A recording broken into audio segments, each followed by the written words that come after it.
Bonjour à tous et bienvenue sur la chaîne YouTube Ma Voix tes livres. Aujourd'hui, on plonge ensemble dans l'analyse de l'épisode 3 d'Entre deux cœurs. Et quel épisode! On va voir comment un simple regard admiratif peut vite se transformer en un véritable piège, comment la jalousie d'un ami devient un vrai danger, et comment un héros totalement inattendu va devoir se révéler.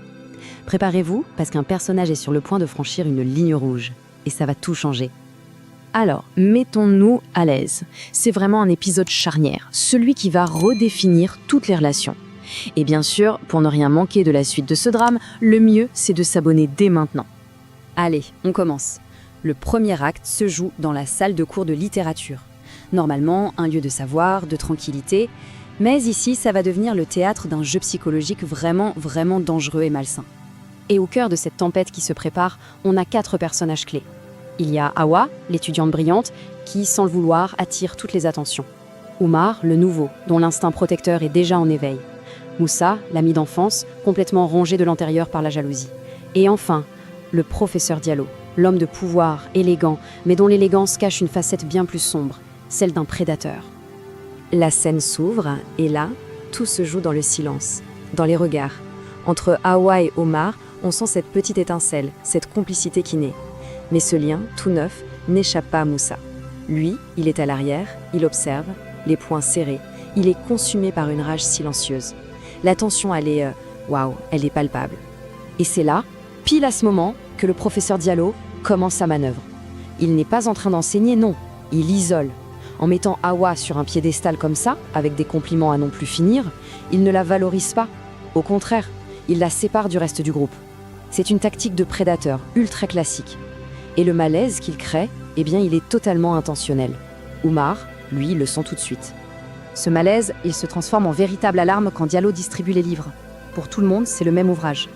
Mais pour Awa, c'est un livre spécial, avec une reliure en cuir. Ce geste, il fait voler en éclats la relation normale entre un prof et une élève. Ce n'est plus de la pédagogie, c'est une avance, à peine déguisée, un cadeau, qui est en fait un cadeau empoisonné, un piège. Et là, il y a la phrase. La phrase qui transforme le malaise en menace. Celui-ci, il te ressemble. Avec ces quelques mots, il essaye de créer une intimité forcée, complètement déplacée. On voit bien Awa, toute déstabilisée, qui force un sourire, pendant que la colère monte chez Omar.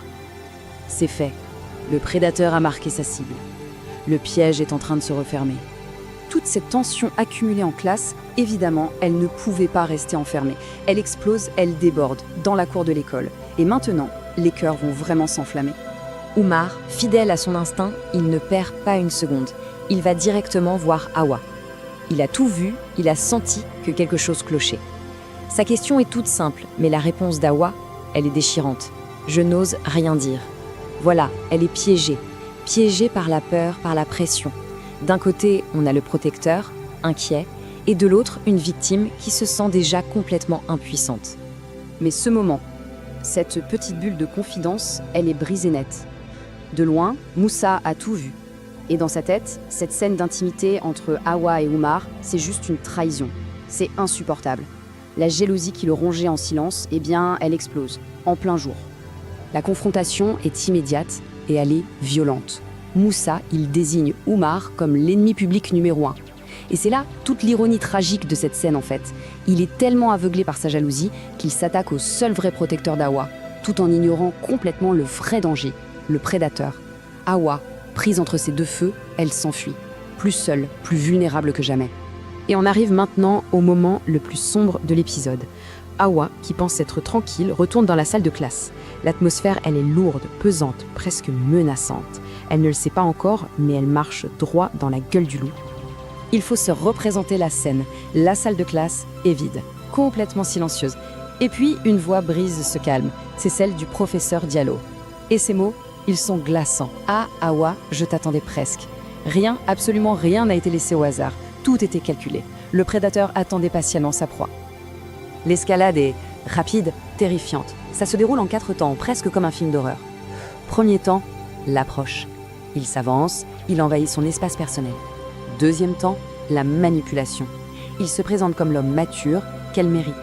Troisième temps, la panique. On sent le cœur d'Awa qui s'emballe, elle recule instinctivement. Et enfin, quatrième temps, l'agression. Il tente de la retenir par le bras. C'est fini. La ligne rouge a été franchie. Et à ce moment précis, on retient son souffle.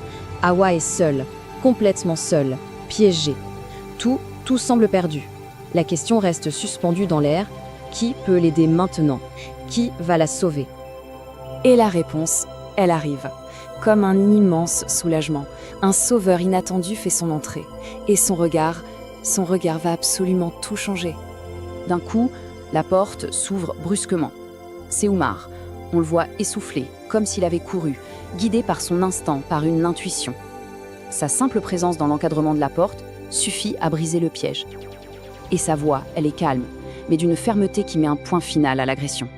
Et là, le contraste est saisissant. D'un côté, on a Diallo, démasqué, le prédateur frustré, dont toute la façade d'homme respectable vient de voler en éclats. Et de l'autre, Omar. Pas un cri, pas une menace, juste un regard de braise, glacial, qui suffit à tout remettre en ordre. C'est la force tranquille face à la lâcheté qui vient d'être démasquée. Pendant que Diallo bat en retraite, la queue entre les jambes, Umar prononce les mots qu'Awa avait désespérément besoin d'entendre. « Tu n'es plus seule, Awa ». C'est tellement plus qu'un simple réconfort, c'est une promesse. À cet instant, le nouvel ami devient officiellement son protecteur, son ancre. Et l'épisode se termine là-dessus, sur ce regard échangé entre Awa et Umar. Un regard qui dit tout, la gratitude, le soulagement, et puis quelque chose d'autre, de nouveau, qui est en train de naître entre eux. C'est ce genre de moment suspendu, silencieux, où l'on sait que plus rien ne sera jamais comme avant. C'est le véritable point de départ de leur histoire. Quel épisode d'une intensité folle! Mais attention, les cartes ne font que d'être rebattues, alors la grande question c'est, que va-t-il bien pouvoir se passer maintenant? Parce que la dynamique a complètement changé. Umar est maintenant le pilier d'Awa. Mais est-ce que ça va durer? Moussa, dévoré par la jalousie, comment va-t-il réagir en voyant leur lien se renforcer encore? Il pourrait exploser. Et le professeur Diallo, maintenant qu'il a été humilié, va-t-il chercher à se venger? Le triangle amoureux, il est devenu un carré de tension absolument explosive. Une chose est sûre, la suite s'annonce pleine de rebondissements. L'histoire d'Anawa, d'Umar et de Moussa entre vraiment dans sa phase la plus critique. Merci d'avoir suivi cette analyse, c'était intense. Que penser de la réaction d'Umar? Et Moussa, est-il pardonnable? N'hésitez pas à en débattre dans les commentaires. Si cette analyse a plu, un petit pouce bleu fait toujours plaisir. Et surtout, pour ne pas manquer l'analyse de l'épisode 4, il suffit de s'abonner à Ma Voix Tes Livres. On se retrouve très bientôt.